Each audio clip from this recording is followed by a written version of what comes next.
Sa lahat po ng mga kapatid na naririto, na galing po sa iba't ibang dako ng Luzon, ganun din po sa lahat ng ating mga panauhin, binabati ko po kayo ng isang magandang gabi at happy Sabbath po sa inyong lahat. At ngayon ay hindi na po ako magpapaligoy-ligoy pa dahil po ang panahon ay maikli na, kaya dediretso na po tayo sa ating pag-aaral. So ang atin pong paksa sa gabing ito ay may kinalaman po sa ating tema.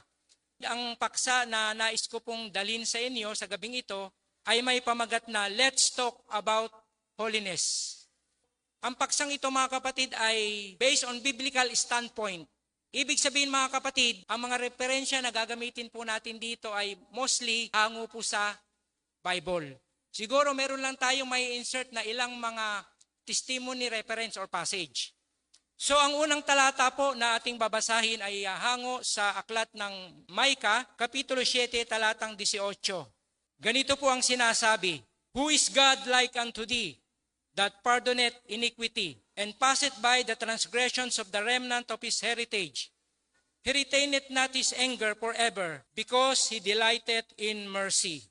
Kung titignan natin mga kapatid ang introductory passage, ang sabi rito, Who is God like unto thee? Walang Diyos, gaya ng Diyos ng langit at ng lupa. Sinasabi pa rin sa aklat ng Isaias, Kapitulo 40, talatang 25, ganito po ang sinasabi, To whom then will you liken me, or shall I be equal, saith the Holy One? Kanino nga nyo itutulad ako upang makaparis ako niya, sabi ng banal. Sa kanino natin maihahalin tulad ang Diyos o maikukumpara mga kapatid? Ibig sabihin, walang sino man sa buong sansinukob ang katulad ng Diyos. At sa talatang 26, ganito po ang sinasabi, Lift up your eyes on high and behold who hath created this, that bringeth out their host by number. He calleth them all by names by the greatness of his might, for that he is strong in power, no one faileth. Meron bang katulad ng Diyos saan man at kanino man? Ayon po sa talatang ito, na gumawa ng langit at ng lupa at tumutustos sa bawat bituin? Sa kanino natin mayahalin tulad ang Diyos? Ang nais pong sabihin ng Diyos sa atin mga kapatid, ang Diyos ay naiiba. God is different from us. God is different from every aspect of creation. Yan po ang nais na ipahiwatig ng mga talata. So basahin po uli natin ang aklat ng awit, Kapitulo 50, talatang 16, 17 at 21, ganito po ang sinasabi. But unto the wicked God said, What hast thou to do to declare my statutes, or thou shouldest take my covenant in thy mouth, seeing that thou hatest instructions and castest my words behind thee? This hast thou done. I kept silence. Thou thoughtest that I was altogether as thyself. Merong mga ibang tao na naniniwala na sila ay katulad ng Diyos. Ayon sa talata, Thou thoughtest that I was altogether as thyself. Ibig sabihin, there are some people who believe that God is like them, na sila ay katulad ng Diyos. Tama po ba mga kapatid? Sino ang isang halimbawa nito? So alam natin mga kapatid, ang isang kilalang halimbawa nito ay walang iba kundi ang head of the Roman Catholic Church. He assumed that he is like God. Ang tawag nga sa kanya ay Vicar of Christ or the representative of God in this earth. Sabi ng Diyos, You thought that I was like you. Pero ang sabi ng Diyos, no. God is completely, entirely, and absolutely different from us. Ibang-iba po ang Diyos sa atin. Ayon sa binasa natin kanina, He is different from every aspect of creation. Isa na lang halimbawa mga kapatid ang binabanggit sa Isaiah chapter 55 verses 8 and 9. Ang sabi rito, For my thoughts are not your thoughts, neither your ways my ways, saith the Lord. For as the heavens are higher than earth, so are my ways higher than your ways, and my thoughts than your thoughts. Sinasabi ng Diyos mga kapatid, hindi ako nag-iisip ng katulad ng inyong pag-iisip, nor my thinking pattern are different from yours. Maging ang paraan ng aking pag-iisip ay kaiba sa inyo. Kung gaano kalayo o kalalim, kalawak ang langit at lupa, ganon ang kaibahan ng pag-iisip ng Diyos mula sa atin. Sa mga ilang talata na ito mga kapatid na ating nabasa, ang Diyos ay naiiba, He calls us to be different. Yun po ang nais na ipaabot ng mga talatang ito, mga kapatid. God is different, that's why He calls us to be different. Why? Because according to 1 Peter chapter 2 verse 9, you are a chosen generations, a royal priesthood, a holy nation, a peculiar people, that ye should show forth the praises of Him who hath called you out of darkness into His marvelous light. Yan ang dahilan, mga kapatid. We are a chosen generation. We are a holy nation. That's why God calls us to be different from among the people of this earth. Sabi rito, mga kapatid, God is different, not even the angels understand Him fully. Maski ang mga anghel na hindi nahulog sa pagkakasala, hindi pa rin nila malirip ang pag-iisip ng Diyos. Ayon nga sa patriarkang si Job chapter 9 verse 10, which doeth great things, past finding out, yea, and wonders without number. Romans 11:33, O the depth of the riches, both of the wisdom and the knowledge of God, how unsearchable His judgment, and His ways past finding out. Ano po ang ibig sabihin na His ways past finding out? Ang kanyang mga daan, mga kapatid, ay hindi natin kayang malirip, hindi natin kayang maarok, hindi man natin kayang maabot. Even the angels, hindi pa rin nila lubos na nauunawaan ang daan o ang mga daan ng Diyos. Ang mga tao ay gumagawa ng Diyos-Diyosan at ginagawa nila ang mga Diyos-Diyosan na ito ayon sa kanilang larawan. Kaya nga, ang mga Diyos-Diyosan na ito, nai-impress yung kanilang behavior. That's why they commit murder, they steal, they fight, they steal each other wives. The gods of Romans, the gods of Greeks, even the other gods or the gods of Egypt. Bakit sila nag-uugali ng ganito, mga kapatid? Sapagkat ang Diyos-Diyosan na kanilang ginawa ay ginawa ng mga taong nag-uugali ng mga ganitong pag-uugali. Para makuha natin, nais ko magbigay sa inyo ng halimbawa, mga kapatid. Kung gagawa tayo ng isang bagay, we must impress our image to sa bagay na yan na ating ginawa.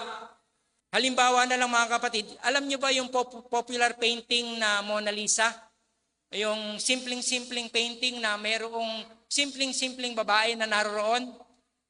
Bakit po yan sikat na painting samantalang napakasimple lang ng itsura? Sino po ang gumuhit ng larawang yan? Ang gumuhit ng larawang yan ay walang iba kundi si Leonardo da Vinci. Si Leonardo da Vinci ay isang most popular painter. Kaya ganun siya kasikat. So ibig sabihin, kaya nagiging sikat ang larawan na yan ay dahil ipininta o iginuhit ng isang kilalang tagapagpinta. Isang halimbawa pa, mga kapatid, pag nakakita tayo ng mga kilalang sasakyan ngayon, lalo na ang Ford. Sa Ford, mga kapatid, na very popular cars, malalaman agad natin na si Henry Ford ang gumawa niya sapagkat nung ginawa niya yan, hindi lang basta niya ginawa, kundi inimpress niya o itinatak niya yung kanyang image, yung kanyang pangalan dun sa sasakyan na yan. Kaya karamihan ng mga inventor, karamihan ng mga gumagawa ng isang bagay, they impress their image on that thing na kanila pong ginawa. Kaya ganun din yung mga Diyos-Diyosan na yan. Dahil ginawa sila ng tao, kaya yung mga tao na gumawa sa kanila, nag-uudyok din sa kanila pabalik dun sa image na inimpress nila doon, pabalik sa kanila. Kaya karaniwan sa kanila, meron tayong tinatawag na mga Diyos-Diyosan na kanilang ginawa sa panahon ng lumang tipan. So yun ang dahilan sa pagsamba nila doon, nare-reveal sa kanila yung attitude ng mga bagay na ginawa nila. Ngayon, mga kapatid, ano po ang point ko rito? Punta tayo sa Genesis 1:26. Ano po ang sinasabi, mga kapatid, sa Genesis 1:26? At lalangin natin ang tao ayon sa ating larawan. Yamang ang Diyos ang lumalang sa atin, so tayo dapat mag-ugali na gaya ng Diyos. Kaya lang ang problema, mga kapatid, dahil ang kasalanan ay pumasok, ang sabi sa Spirit of Prophecy, the image of God was well nigh obliterated because of sin. Halos muntik nang mabura, mga kapatid, ang larawan o ang pag-uugali ng Diyos sa atin. Ngayon, mga kapatid, when God made Adam and Eve, He made them to be like Him. To behave like Him, to act like Him. Nang ginawa niya si Eva at Adan, ay nilayo niya na sila'y mag-ugali na katulad niya. kumilos na katulad niya. Saan? In every aspect of their life. Sa bawat aspeto ng kanilang buhay, yun ang panukala ng Diyos. Sapagkat ang Diyos ay Diyos na umiibig. God is a God who loves to reveal Himself. Yan ang ating Diyos. Hindi natin natuklasan ng Diyos, mga kapatid. We cannot discover God. God has to reveal Himself. And God's most powerful way of revealing Himself through humanity is through the life of Jesus Christ, who became human. So kung gusto nating makita at makilala ang Diyos, pag-aralan natin ang buhay ni Kristo. Kaya nga yan ang dahilan kung bakit sinabi ni Kristo na ang nakakita sa akin ay nakakita sa Ama. Sapagkat ang pag-uugali na i-demonstrate ni Kristo rito sa lupa is the same character na meron ang Ama. Mababasa natin mga kapatid sa ilang mga talata na nagsasabing uulitin ko, Who is God like unto thee? Sino ang Diyos na katulad mo? At ang pananalitang ito sa Micah 7:18 ay binanggit din, sinabi rin tungkol sa ating Panginoon. Kung naaalala natin mga kapatid yung kasaysayan ng pagkatapos ang Panginoon ay mangaral sa napakaraming tao, siya pansamantalang humiwalay, sumakay ng bangka kasama ang kanyang mga alagad. At pagkatapos sa kanilang paglalakbay sa dagat, sinalubong sila ng isang napakalakas na bagyo, hangin, alon, at nung makita ito ng kanyang mga alagad na halos sila ay lulubog, sila'y lubos na natakot. At sinabihan pa nga nila ang Panginoon na ang Panginoon ay nandun lang, nahihimlay, samantalang sila ay takot na takot. Ano? Ito po ay mababasa natin sa Mark chapter 4 verses 37 to 41. Nung ang Panginoon ay magising, according to verse 39, anong sabi niya? He rebuked the wind, said unto the sea, Peace be still. Sinaway niya ang hangin, pinayapa niya ang dagat, at ang hangin ay huminto, at nagkaroon ng isang malaking kalmadong dagat pagkatapos niya na kanyang sabihin yon. At sinabi niya sa kanyang mga alagad, bakit kayo nangatatakot? Napakaliit ng inyong pananampalataya. O ang sabi pa nga, bakit wala kayong pananampalataya? At ang huling talata ng aklat ng Marcos, Kapitulo 4, ay nagsasabi, What manner of man is this? Anong uri ng tao ito? Who is God like unto thee? What manner of man is this? Kung naalala nyo yung ating lesson last week, ano ang sinabi ng mga soldier ba yon? Sundalo na dadakip sana kay Kristo habang siya ay nangangaral sa templo? Anong sabi nila?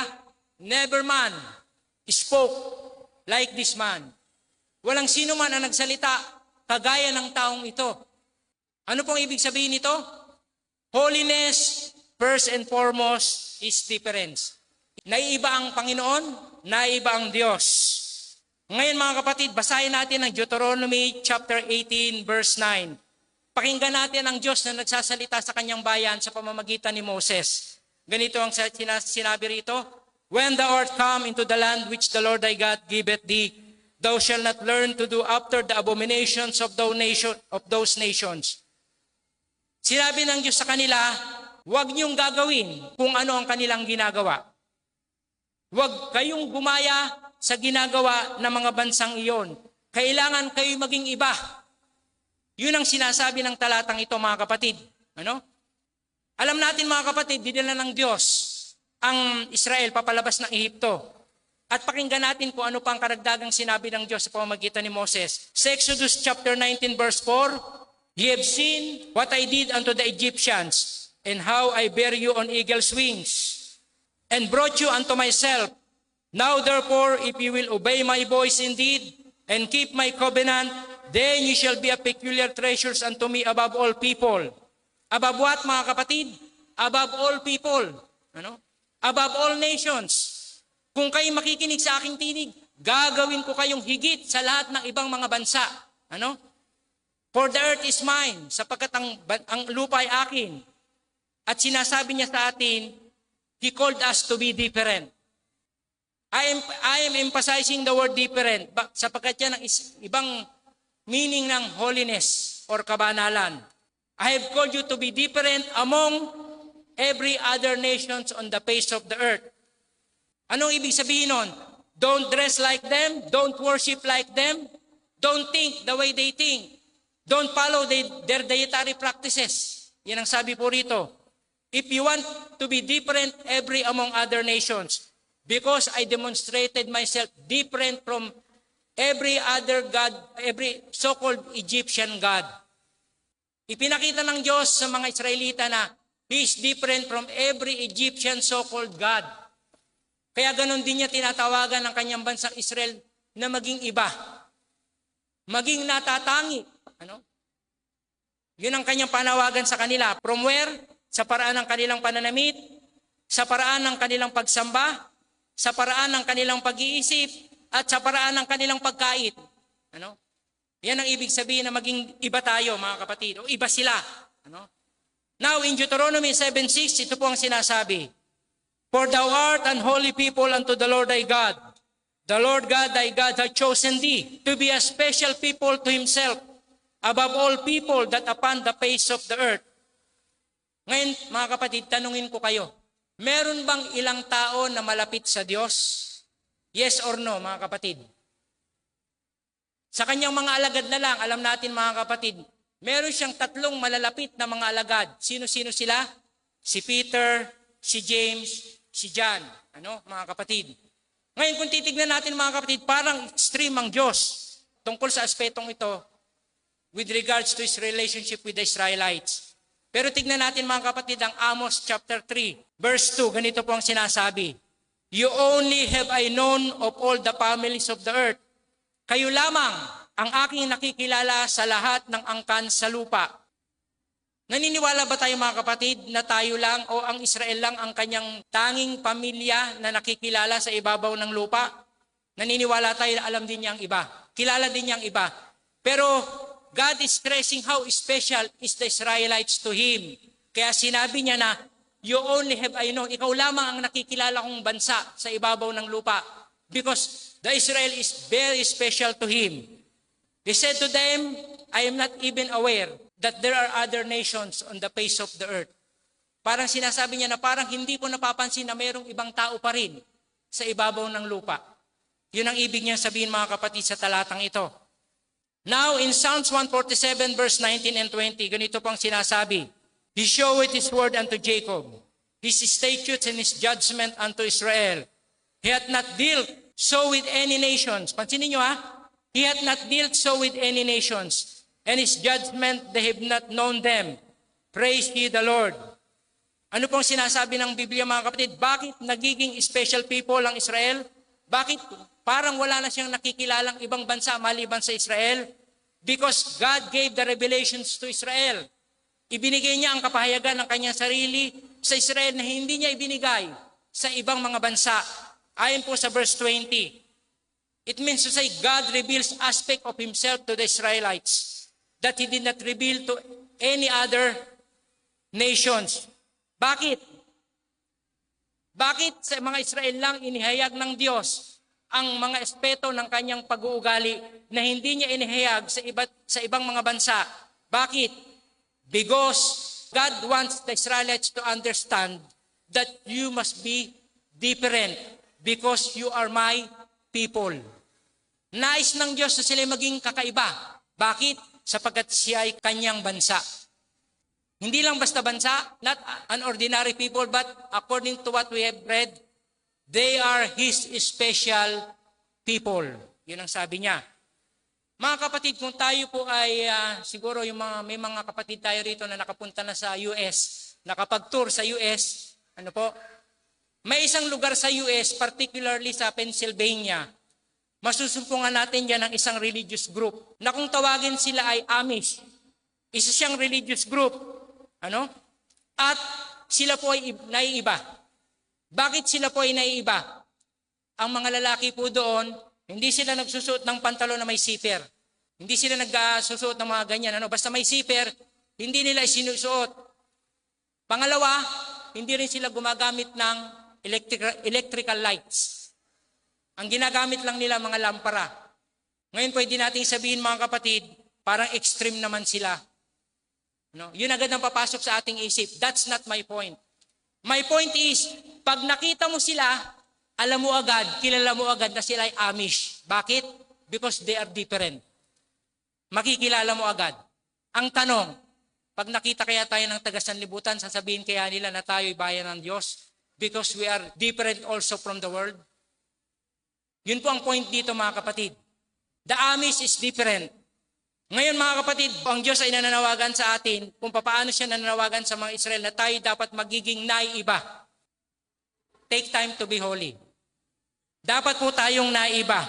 Because this is one of the meaning of the word holiness. You must be peculiar, separated from, nahihiwalay, naiiba. Yan pong ibig sabihin niyan. Why? Because you represent me. Because we represent God. And I am God who is different from every other God. Kinakatawanan natin ang Diyos. And since ang Diyos ay naiiba mula sa ibang mga Diyos, dapat tayo rin po ay naiiba. Now let's go to Leviticus chapter 19 verses 1 and 2. And the Lord spake unto Moses, saying, Speak unto all the congregations of the children of Israel, and say unto them, Ye shall be holy. Why? For I, the Lord your God, I am holy. May mga ilang Kristiyano mga kapatid na nagsasabi na ito daw talatang ito ay Old Testament reality. Ibig sabihin, sa panahon lang yan, Brother Dennis. Hindi na yan sa panahon natin. Hindi na natin dapat pagkaaksayan pa ng panahon na maging banal sapagkat yan ay para lang sa kanila. We are now on the New Testament time or New Testament dispensation. Basahin nga natin ang 1 Peter 1:15-16. Ngunit yamang banal ang sa inyo'y tumawag, ay magpakabanal nga naman kayo sa lahat ng paraan ng pamumuhay. Yamang ang tumawag sa inyo ay banal, ano pong sabi? Kayo'y magpakabanal sa lahat ng inyong pagpapakabanal. Sa English, be ye holy in all manner of conversation. The word conversation means lifestyle. Sa lahat ng pamumuhay. Yamang ang tumawag sa atin mga kapatid ay banal, so tayo dapat magpakabanal sa lahat ng ating pamumuhay. Hindi lang sa araw ng Sabat mga kapatid. Hindi lang sa pananamit. In all aspects of our life, we must become holy. Bakit? Sapagkat tayo anak ng Diyos. So kung tayo anak ng Diyos, dapat tayong maging banal sa lahat ng ating ginagawa. Kung tayo mga kapatid ay nagnenegosyo, halimbawa, nagnenegosyo tayo ng buy and sell ng sasakyan, nagnenegosyo tayo ng furniture, o kaya nagnenegosyo tayo ng mga gulay, dapat it must be conducted in such a way that those who will come to your establishment will realize that this business is different from any other business. It is different from any other car dealership. It is different from any furniture shop. It is different from any supermarket. Bakit? Because it is run by the child of God. Sapagkat ang negosyo na ito ay pinatatakbo ng anak ng Diyos. Napipil kaya nila yun mga kapatid? Kung tayo po ay nasa ating mga gawain, tayo nagninegosyo, nararamdaman kaya nila, nasa sense kaya nila the way they talk, the way they entertain them, the way we entertain them, or the way you entertain them as businessman, mararamdaman kaya nila na you are a child of God. Mga kapatid, the child of God must be different in every area of their life. Dapat silang maging kakaiba sa bawat bahagi ng kanilang buhay. Pag hindi mga kapatid, anong mangyayari? If we are not, anong mangyayari? We confuse the world. Pag hindi mga kapatid, maguguluhan ang mga tao, lalo na kung nag-aangkin tayo. Maguguluhan sila. Kaya nga mga kapatid, ang sabi ng nakasulat sa 1 Peter chapter 1 verse 16, ye must be different in all manner of conversation. Ye must be different in all manner of your lifestyle. Mga kapatid, bilang mga anak ng Diyos, we must remember commandment number 3. What is the third commandment? Ano po ang ikatlong utos mga kapatid? Thou shalt not take the name of the Lord thy God in vain. Hindi lang ito panunumpa o pag-swearing na ginagamit natin ang pangalan ng Diyos, ginagamit natin ang mga banal na bagay. Mga kapatid, hindi lang yung mga bagay na yon. Ano pong ibig sabihin ng huwag nating gagamitin ang pangalan ng Diyos sa walang kabuluhan? It is claiming to be a child of God and not living like one. Ginagamit mo ang pangalan ng Panginoon, ginagamit mo na ikaw reformador pero hindi ka nabubuhay ayon sa pangalan ng Panginoon, and that is using the name of God in vain. At hindi natin napapansin mga kapatid, nagagawa natin yan. Kaya nga mga kapatid, pagka ganon, the people were confused. malilito ang mga tao. Alam natin mga kapatid, pag ang pusa ay nanganak, ano ang kanya ipapanganak? Kuting. Kuting sa Tagalog, ano? Pero ang tanong, kung ang pusa ay manganak ng tuta, ano ibig sabihin nun? May problema. Ano? May problema. Ngayon ang tanong, how can God produce children who like the world and not like God? Paano ang Diyos ay makapaglalabas ng mga anak na hindi niya katulad, kundi katulad ng sanlibutan? Ibig sabihin may mali at ang pagkakamali wala sa Diyos. We believe that ang pagkakamali ay wala sa Diyos. Ang pagkakamali ay nasa tao. That person did not proceed from God. That person is a child of the world. Ano? He is a child of the world, but claiming God to be his father. Ano ang tawag ng parable dyan sa ganyang uri ng mga nag-aangking mananampalataya? The parable called them as tares. Ibig sabihin mga kapatid, panirang damo. Anong maalala natin mga kapatid sa Genesis chapter 1 verse 11? Basahin natin. And God said, let the earth bring forth grass, the herb yielding seed, the fruit tree yielding fruit after his kind. Sa Tagalog at sinabi ng Diyos, sibulan ng damo, pananim na nagkakabinhi, at punong kahoy na namumunga ayon sa kanyang uri. Ano mo kung sabi? Nang ang Diyos ay lumalang ng puno, nilalang niya ang puno na nagkakabunga ayon sa kanyang uri. Nang nilalang niya ang saging ay mamumunga ng saging. Ano? Ngayon ang tanong, kung ang saging na nilalang ng Diyos ay mamumunga ng saging, anong uri dapat ng tao ang ipoproduce ng Diyos? What kind of people did God produce? A holy people. Isang banal na bayan sapagkat ang Diyos ay banal, kaya ang Diyos ay hindi makakapag-produce ng hindi banal na bayan. Sapagkat kung ganon, sila ay hindi niya kanyang mga anak. They are not his children. You know? God in circumstances produce after his kind. Kaya nga sinabi niya, let us make man in our own image. Lalangin natin ang Diyos ayon sa kanyang larawan. Kaya nga kung ang saging ay dapat mamunga ng saging, kung ang mansanas ay dapat mamunga ng mansanas, gayon din, ang anak ng Diyos ay dapat magpahayag ng larawan ng Diyos. Be ye holy, for I am holy, sabi ng Panginoon. Anong uri ng buhay ngayon mga kapatid na ang Diyos ay tumatawag sa isang banal na bayan? Mga kapatid, ito po ay masusumpungan natin sa 10 utos ng Diyos. Sa 10 utos ng Diyos mga kapatid, masusumpungan natin ang uri ng pamumuhay na tinawag ng Diyos na ang banal na bayan niya ay dapat mamuhay. Why? Because holiness is conformity to the law of God. Basahin natin ang Mount of Blessing, page 18. Righteousness is holiness, likeness to God, and God is love. It is conformity to the law of God, for all thy commandments are righteousness. Kaya ibig sabihin, ang law of standard of living ng kanyang bayan ay masusumpungan natin sa 10 utos, mga kapatid. Why? Because the law of God reflects the lifestyle that is heavenly, not earthly. Ang 10 utos, mga kapatid, ay nagpapahayag ng makalangit na pamumuhay na hindi po makalupa, kundi makalangit. Ano po? Kaya nga ito pong dahilan, mga kapatid, na tayo po ay nagiging tagasunod ng Diyos, member of the royal family. Somewhat different from, naiiba sa lahat ng kanino mang tao dito sa ibabaw ng lupa. Ngayon mga kapatid, merong binabanggit si Apostol Pablo dito sa Romans chapter 3 verse 1. Pero bago ko ito basahin, meron siyang binanggit sa chapter 1 at chapter 2 ng Romans na mahalagang maunawaan natin. Kung gusto nating maunawaan, ito pong binanggit niya sa chapter 3 of verse 1 ng Romans. Sa chapter 1 mga kapatid, si Pablo po ay nagsasabi na ang lahat ng mga hintil ay kinakailangan si Kristo essentially upang sila ay maligtas. Yan ang sabi niya. Kailangan ng mga hintil si Kristo para sila ay maligtas. Pero sa chapter 2, ganito rin ang sinasabi niya. Paul also argues that the Jews needed Christ the same way because they doing in essence the same thing. Pero bakit sa verse 1, ano daw kalamangan? Meron ng mga Hudyo. Pero sinabi ni Apostol Pablo sa chapter 1 na kung paanong kinakailangan ng mga hintil ang tagapagligtas, ganon din kinakailangan ng mga Hudyo ang tagapagligtas.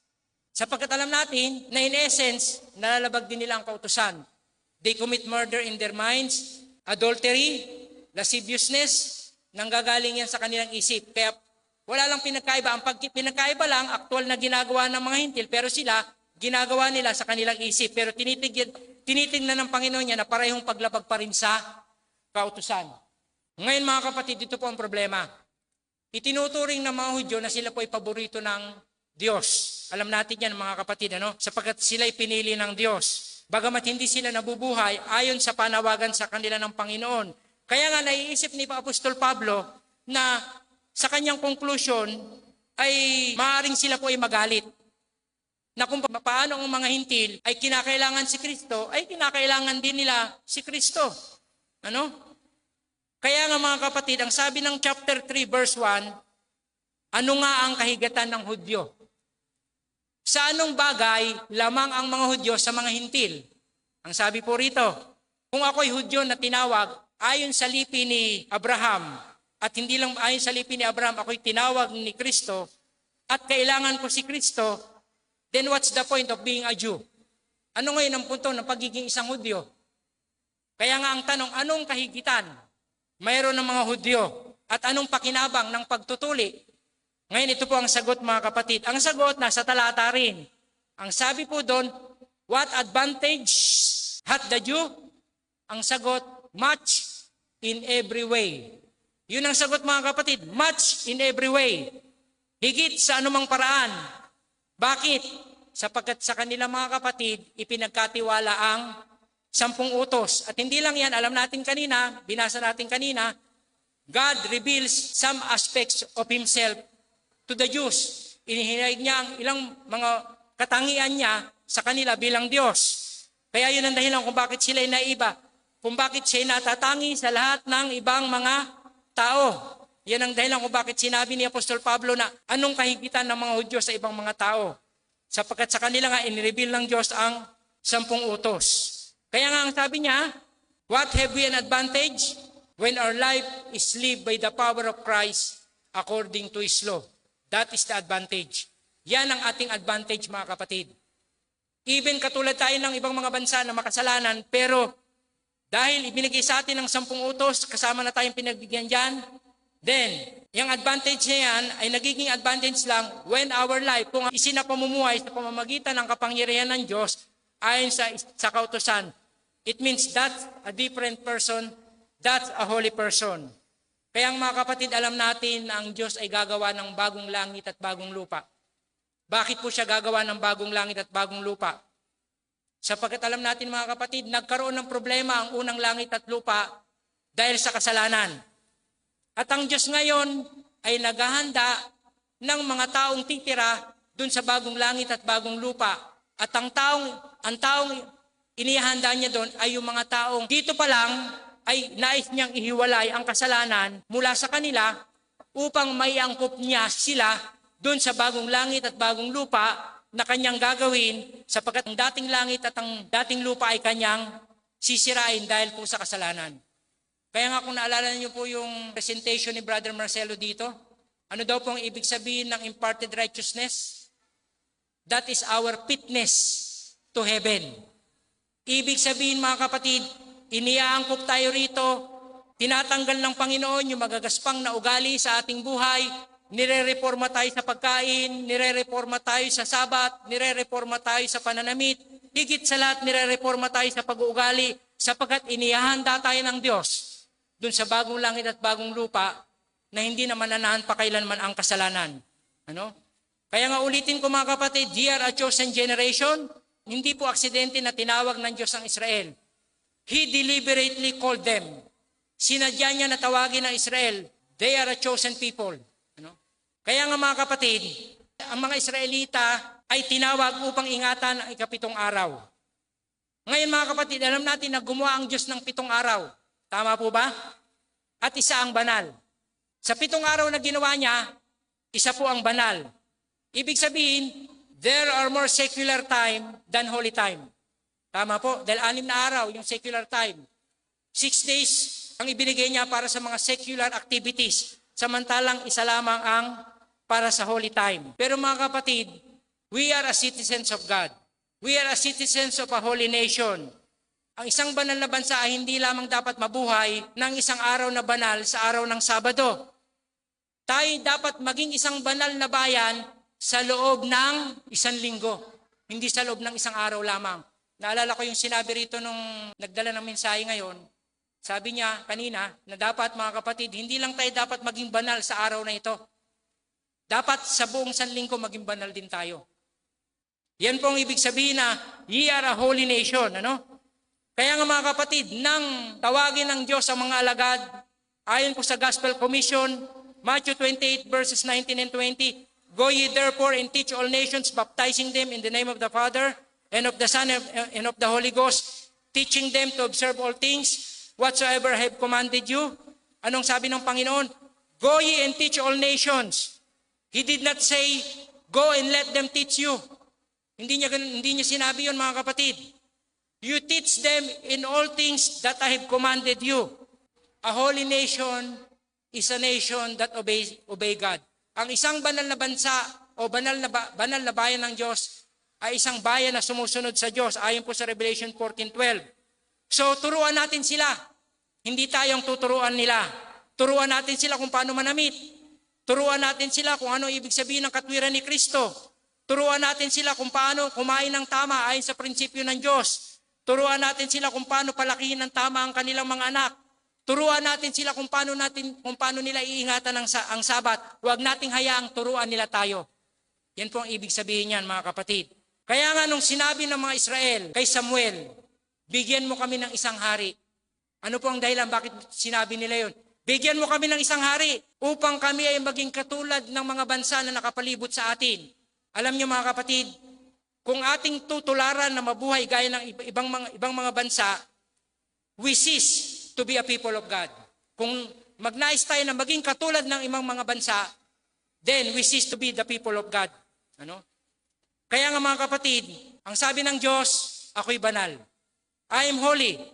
Ako'y iba sa ibang mga Diyos mula sa lahat ng mga nilalang. Kaya tinatawag ko kayo ng mga nilalang ng Diyos, tayong kanyang bayan na maging iba. Ano po ang ibig sabihin na maging iba? What manner of man is this? Sabi ng mga alagad kay Kristo. Ngayon ang tanong, what kind of people are the Esdarm? Anong uri ng tao ang mga Esdarm? Sasabihin nila, ang kanilang anak ay masunurin, ang kanilang anak ay maayos, mababait sa paaralan, ang kanilang pamilya ay meron silang strong family ties. Ano? Ang kanilang mga iglesia ay maayos, ang kanilang samahan sa iglesia ay maganda. Yan sana mga kapatid ang makita ng mga taong nakapaligid sa atin upang sila po ay ma-inspire, upang sila po ay mapasigla. Naalala ko mga kapatid kahapon, yung presentation ng Group 4, tama po ba Group 4?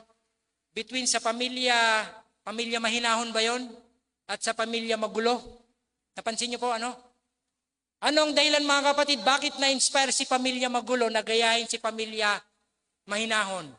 Sapagkat nakita nila ang isang bagay na kakaiba. Nakita nila mga kapatid ang isang pamilya na hindi nag-aaway. Nakita nila ang isang pamilya na nagkakasundo. Nakita nila ang isang pamilya nakita nila ang mga anak na masunurin sa kanilang mga magulang. Kaya pag ang mga tao ay nakita sa atin mga kapatid ang kaibahang ito, sila na mismo ang lalapit. Katulad nung paglapit ni pamilya magulo kay pamilya mahinahon. At sila na mismo ang hindi na tayo mahihirapan mga kapatid. Pwede po bang magbigay ng study sa inyo? Sasabihin natin sa ating kapitbahay, kaibigan, pwede bang magbigay ng pag-aaral ng Biblia sa inyo? Hindi na siguro tayo magdadalawang salita. Kung makikita sa atin na tayo isang banal na bayan, hindi na tayo magdadalawang salita. Gaya ng presentation, sila na mismo ang lalapit at sila na mismo ang mag-aanyaya sa atin na magbigay tayo ng pag-aaral sa kanila. Bakit? Sapagkat nakita nila na tayo mga banal, na tayo banal na bayan ng Diyos. That's the impact of a holy nation mga kapatid. Ayon nga sa 1 Corinthians chapter 4 verse 9, sapagkat kami ginawang panoorin ng sanlibutan, ginawang panoorin ng mga anghel, ginawang panoorin ng mga tao. Kaya nga ano ang sasabihin natin sa kanila tungkol sa Diyos? Since sila po ay nag-observe sa atin, titignan nila kung gaano tayo kabanal sa aspeto ng pagkain, pananamit. Ulit-ulitin ko mga kapatid, pagkain, pananamit, pag-uugali, pangingili ng sabat, titignan po nila yan. At titignan nila ang isang bayan na hindi lamang nabubuhay sa tinapay, kundi nabubuhay sa bawat salita na nagmumula sa bibig ng Diyos. So ngayon mga kapatid, dadako na tayo sa conclusion.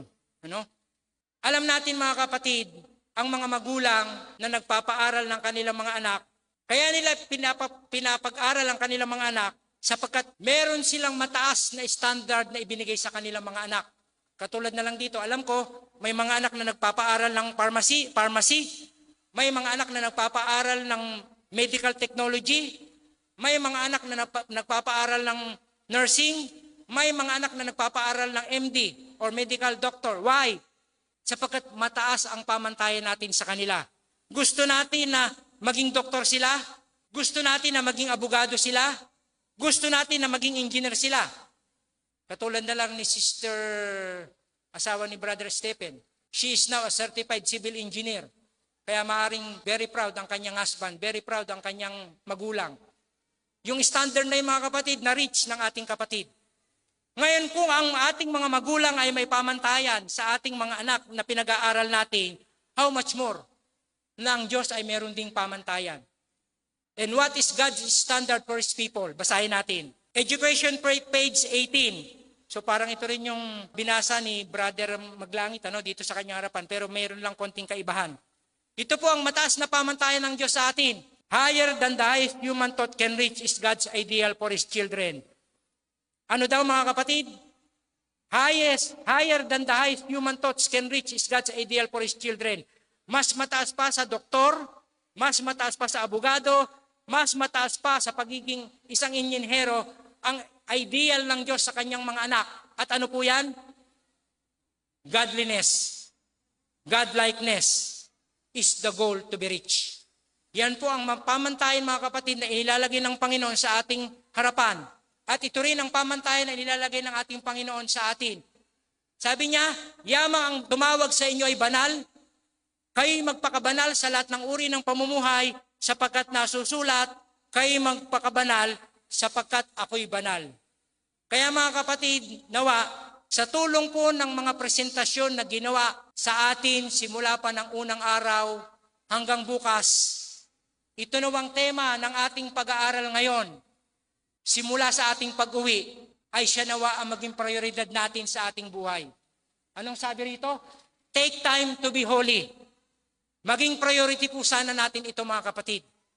Sapagkat alam niyo po mga kapatid, I believe the burden of every messenger, every speaker sa harap na ito mga kapatid ay kung paano magkakaroon ng impact. Kung paanong gagawing different person tayo ng temang ito. At yun din po ang aking inaasa mga kapatid na sana po makarating tayo sa tulong ng biyaya at kapangyarihan ng Diyos na magkaroon tayo ng panahon upang maabot ang mataas na pamantayan ng Panginoon. Godliness, godlikeness is the goal to be reached. So ito lang po mga kapatid, magandang gabi po at happy Sabbath sa ating lahat.